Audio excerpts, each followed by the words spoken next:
I'm here in sunny Malaga to test drive Volvo's new flagship sedan, the S90. Now this replaces the outgoing S80, but it's based off Volvo's new platform and architecture, which is shared across the XC90, that leaps and bounds ahead of the outgoing version.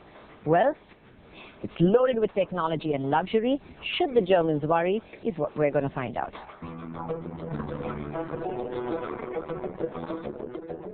The S90 defines a new styling language of Volvo. Gone are the strong rear haunches and the boxy look. What you get is a more sleek, flowing design. The new FCA platform shared with the XC90 has ensured that the front axle has been pushed more forward, reducing the overhang and making it look like a large luxury sedan. The front has a stylish concave grille set amidst the instantly recognizable tall hammer headlights. The base of the A-pillar was also pushed back to exaggerate the length of the bonnet. The metal is totally stretched over the body with a few character lines to add to the appeal, and the roofline rakes steeply down to the rear in an almost coupe-like manner. It is definitely the most stylish Volvo I've seen so far, and that appeal extends to the interior too. Well, I have to say that it's reminiscent of the XC90. There's a lot that's familiar here, especially this vertically laid out console that's clear, crisp, and of course easy to use.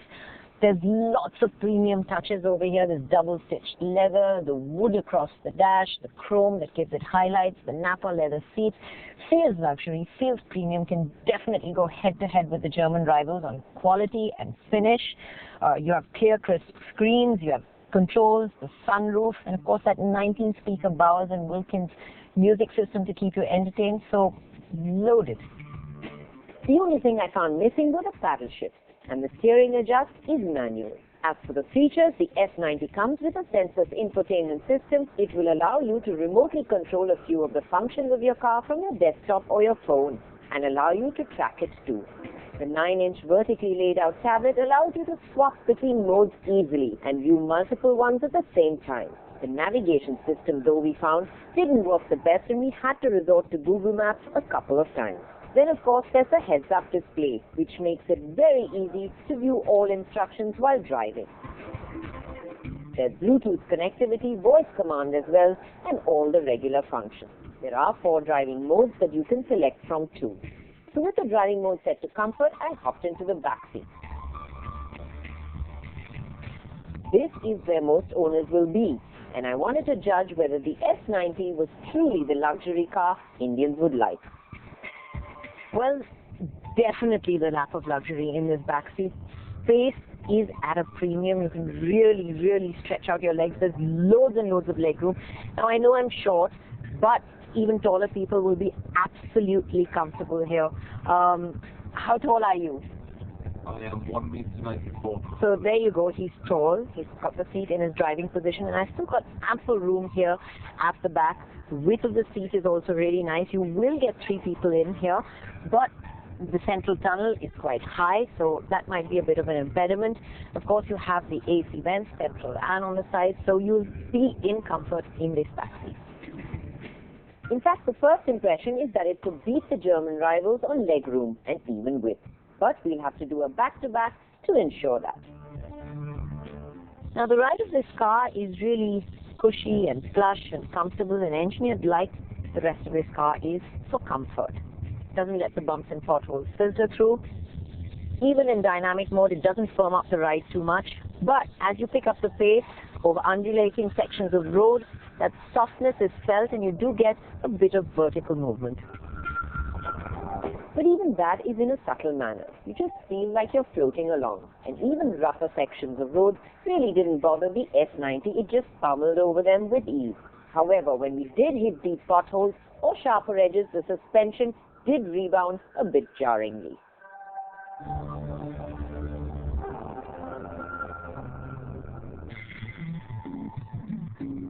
Shifting seats to the front end, I used the electronic controls to get my seat to the highest position because the bonnet seemed to extend a mile before me, and it took me a couple of minutes to get used to the size of the car. The version we had on hand was the D5 that produces 235 HP and 480 Nm of torque. That's a hefty amount for a small engine. Yes, it's only a 2-liter, well, not quite. Now this D5 engine already starts off with an advantage at 1969cc. It's crucially below that 2-liter mark, so it avoids all the diesel bans that are now coming up in India, especially in the Delhi region. People will be happy about this. Whilst the competition may also have engines under that barrier, point here is that the D6 will be the top-end variant, so it will come with all the bells and whistles. Volvo are also contemplating offering the D4 engine. But how does the D6 perform in a car that weighs almost 2,000 kg? Is this 2-liter too small, we ask ourselves? Well, not really, because, Volvo have loaded it with a lot of tech. The engine is equipped with a 2-stage turbo which enhances power delivery. So then a turbo means lag, and we all hate that. So does Volvo, and they've added a little something that may eliminate lag forever. Now this 2-liter uses something called power pulse, which I'll explain in a bit to you. But basically what it means is that you have power throughout the range. There is no discernible lag. Now generally when you drive at low RPMs, the engine isn't making much exhaust pressure and the turbo wheel is spinning at an even pace. But when you stomp your foot on the pedal for an overtake, the engine produces more exhaust pressure. That in turn spins the turbine, which is connected to a compressor that shoves more air into the engine. Problem is that it's a chain of processes and it takes time, thus the lag. Essentially, power pulse is an air compressor bottle and valve.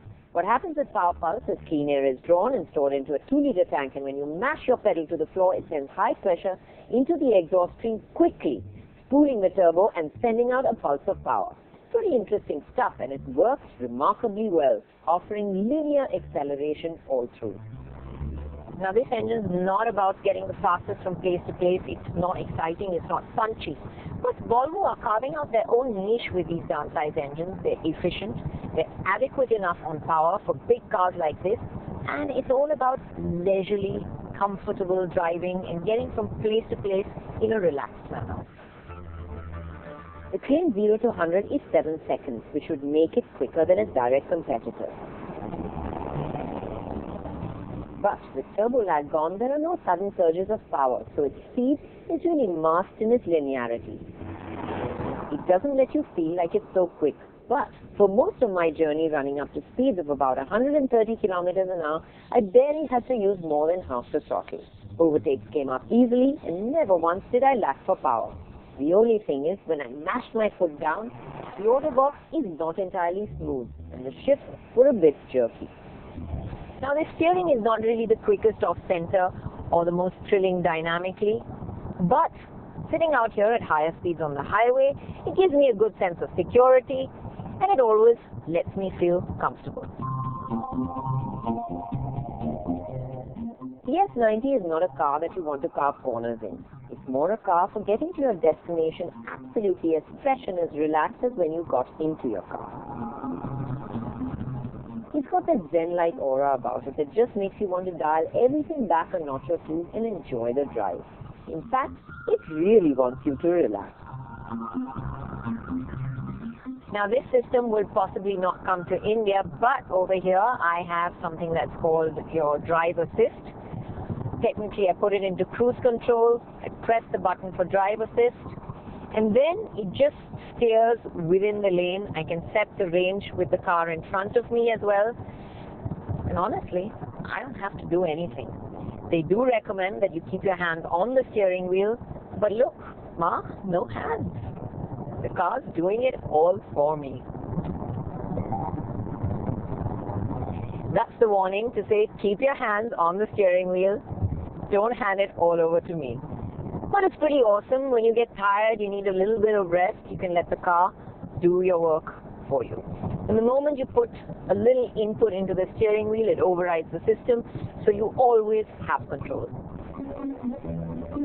It's a standout highway cruiser, and honestly, there's very little to fault this car on when you look at it as a luxury sedan. It does the job it's designed to do, and it does it well.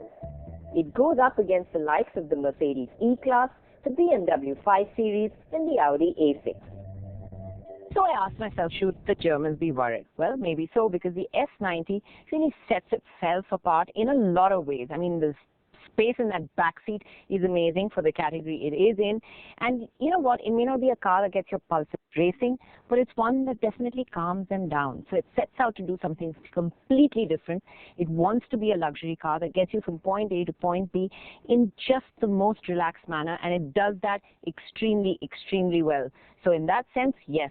And it does have another advantage too. It does have that engine that's 1969 cc, so critically under that 2-liter mark, which comes with all the bells and whistles that this car has. So it has a lot going for it. And it's a car that we've enjoyed being with, spending the day with, and we've come out at the end of the day feeling absolutely relaxed, comfortable after a long drive, and that's what the S90 is all about.